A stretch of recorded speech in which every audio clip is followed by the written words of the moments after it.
یہ جو رپورٹ جمع کروائی ہے، ایک تو یہ ہے کہ اس ایشو کو یہ الائیو رکھے گی، کیونکہ ابھی بھی 24,000 سم تھنگ جو ہے وہ ملزمان ابھی تک مفرور ہیں اور ان کے اوپر ہاتھ نہیں ڈالا جا سکا ہے۔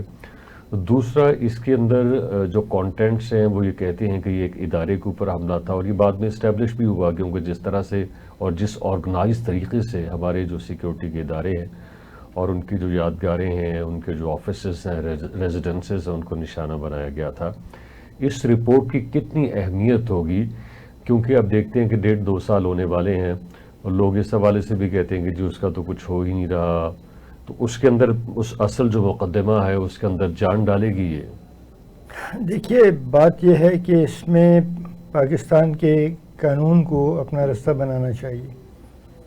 اور مجرم تو ہمیشہ اپنے جرم سے انکار کرتا ہے، الزام کی صحت سے انکار کرتا ہے، لیکن اب یہ قانون کو دیکھنا ہے اور عدالت کو دیکھنا ہے، عدالت کو، کہ یہ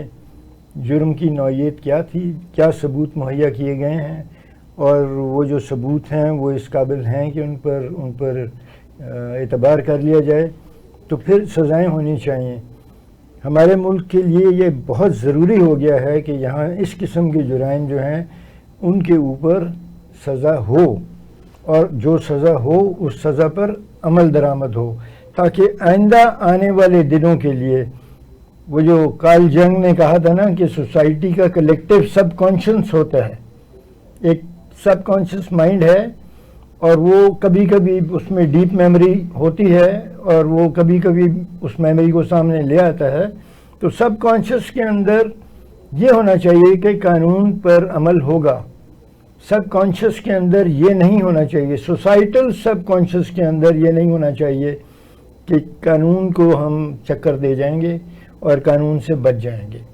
اور ہمارے جو لیڈرز ہیں وہ ہمیں قانون سے بچا لیں گے۔ جب تک آپ کی سوسائٹی کے کلیکٹیو سب کانشس میں یہ بات ہوگی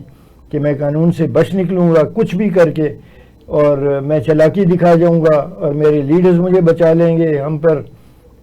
سزا نہیں ہو سکے گی، ہمیں اگر ہو بھی گئی تو ہم باہر آ جائیں گے، اور جیسے کہ ہمارے ہاں رواج ہے،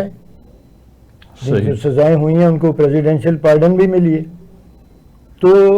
یہ نہیں ہونا چاہیے۔ ٹھیک۔